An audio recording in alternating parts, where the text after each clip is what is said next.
సగ్గు బియ్యం పల్లీలతో ఇలా కొత్తగా ట్రై చేసి చూడండి. ఇంటిల్లిపాది ఇష్టంగా అయితే తినేస్తారు. ఈ రెసిపీని మార్నింగ్ బ్రేక్ఫాస్ట్కి గాను లేదా ఈవినింగ్ స్నాక్స్కి గాను చేసి ఇవ్వచ్చు. మరి పల్లీలు సగ్గు బియ్యంతో ఈ రెసిపీ ఎలా ఏంటనేది మీకు చూస్తేనే కదా అర్థమవుతుంది. లేట్ ఎందుకు, ఇంకా వీడియోలోకి వెళ్ళిపోదాం పదండి. ఇక్కడ వచ్చేసి ముందుగా ఒక కడాయి అయితే పెట్టేసుకొని అందులోకి 1/2 కప్పు పల్లీలు అయితే వేసుకోవాలి. ఈ పల్లీల్ని వేయించేసుకుందాము.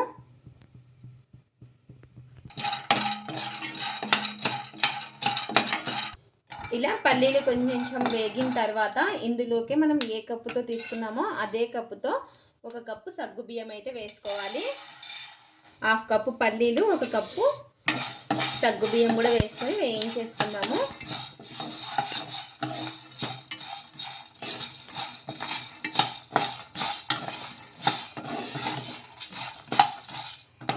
ఇలా ఇవి రెండు కూడా కొంచెం వేయించేసుకోవాలి. సగ్గు బియ్యం కొంచెం వేగిన తర్వాత ఇంకా గ్యాస్ అయితే ఆఫ్ చేసేసుకొని చల్లారిన తర్వాత మిక్సీ అయితే పట్టేసుకోవాలి. ఇలా సగ్గు బియ్యం పల్లీలు చల్లారిన తర్వాత ఇప్పుడు ఒక మిక్సీ జార్ అయితే తీసేసుకొని మిక్సీ పట్టేసుకోవాలి.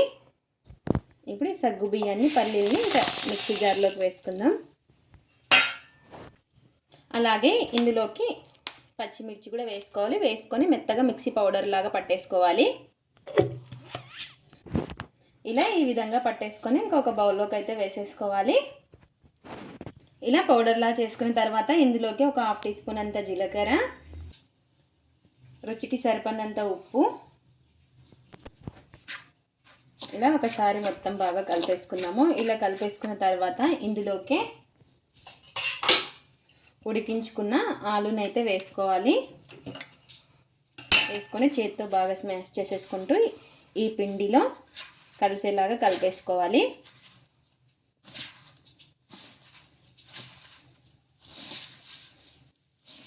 ఇలా ఈ విధంగా ప్రెస్ చేసుకుంటూ కలిపేసుకోవాలి.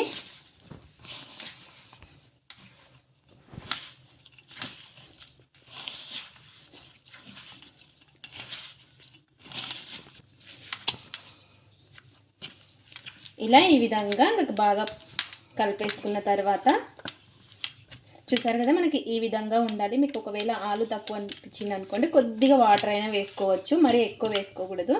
ఇలా మనకి ముద్దలాగా ఉండాలి. చూసారు కదా, ఇలా ఈ విధంగా ఉండాలి.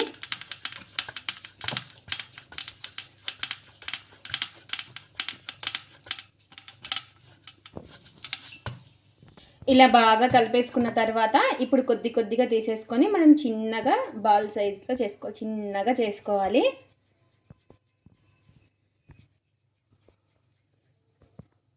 ఇలా ఈ విధంగా చేసేసుకోవాలి. చూసారు కదా, ఇలా ఈ విధంగా ఇంకా చిన్నగా చేసేసుకోవాలి. ఇలా కొద్దిగా పిండి అయితే తీసేసుకొని ఇలా ఈ విధంగా చేత అనేసుకుంటే మనకి బాల్ అనేది వస్తుంది. ఇలా ఈ విధంగా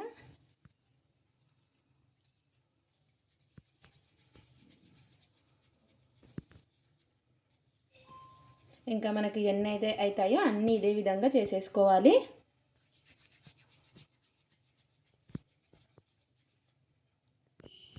ఇలా ఈ విధంగా అన్నీ కూడా చేసేసుకొని ఇలా హోల్స్ ఉన్నదైతే ఒక బౌల్ అయితే తీసేసుకొని ఇందులోకి చేసి పెట్టుకున్నవి పెట్టేసుకోవాలి.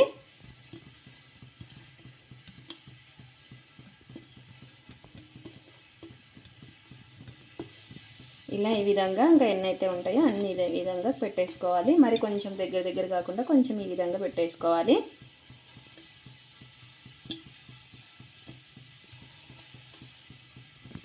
ఇలా ఈ విధంగా అన్నీ పెట్టేసుకొని ఇక్కడ ఒక బౌల్ అయితే పెట్టేసుకున్నాను. అందులోకి కొన్ని నీళ్ళు అయితే వేసుకొని నీళ్ళు బాగా మరిగిన తర్వాత ఈ బౌల్ అయితే పెట్టేసుకోవాలి. ఇలా బాగా మరిగిన తర్వాత ఈ బౌల్ అయితే ఇందులో పెట్టేసుకోవాలి. ఒక 10 నిమిషాలు ఉడికించుకోవాలి ఆవిరికి. ఇప్పుడు ఒక ప్లేట్ అయితే పెట్టేసుకుందాము గాలి పోకుండా. ఇంకా 10 నిమిషాల తర్వాత అయితే చూసేద్దాం.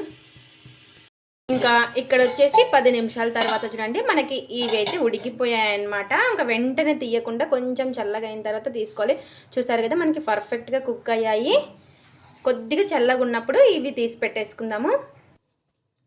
ఇలా ఇంకా చల్లారిన తర్వాత ఇంకా తీసేసుకుందాము. చూసారు కదా, మనకి చాలా అంటే చాలా బాగా కుక్ అయి ఉంటాయి. లోపల కూడా చూసారు కదా, చాలా పర్ఫెక్ట్గా వచ్చాయి. ఇలా అన్నీ కూడా ఇంకా ప్లేట్లు అయితే తీసి పెట్టేసుకున్నాను. ఇప్పుడు నెక్స్ట్ వచ్చేసి ఇలా చిన్నది ఒక కడాయి అయితే పెట్టేసుకొని ఇందులోకి కొద్దిగా ఈ విధంగా నూనె అనేది వేసుకోవాలి. నూనె వేడెక్కిన తర్వాత ఇందులోకి ఆవాలు, అలాగే కొద్దిగా జీలకర్ర,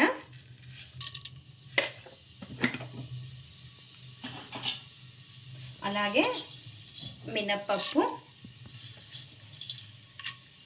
అలాగే కొన్ని శనగపప్పు, ఇలా ఈ విధంగా అన్నీ వేసుకొని ఒకసారి బాగా కలిపేసుకొని ఫ్రై చేసేసుకుందాము.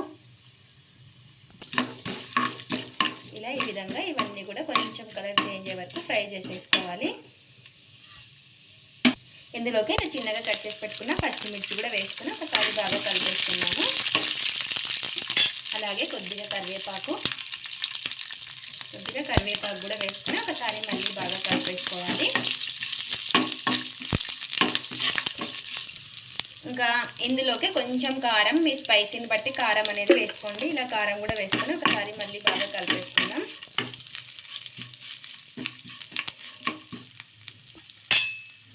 కొద్దిగా గరం మసాలా కూడా వేసుకోవాలి.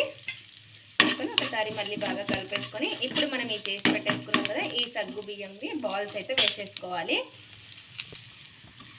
ఇలా ఈ బాల్స్ని అయితే వేసేసుకుందాము.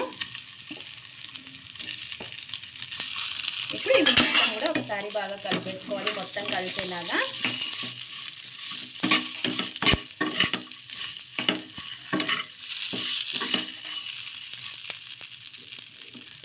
మీరు కావాలంటే ఉప్పు తక్కువ వస్తే కొంచెం ఇప్పుడు వేసుకోవచ్చు. నేను ఆల్రెడీ ఫస్ట్ వేసాను కదా, అందుకోసం అనేసి నేను ఇప్పుడు ఉప్పు అయితే వేయలేదు. ఇప్పుడు ఇందులోకే కొద్దిగా కొబ్బరి పొడి అయితే వేసుకోవాలి. ఇలా కొంచెం కొబ్బరి పొడి వేసుకొని మళ్ళీ ఒకసారి బాగా కలిపేసుకుందాం.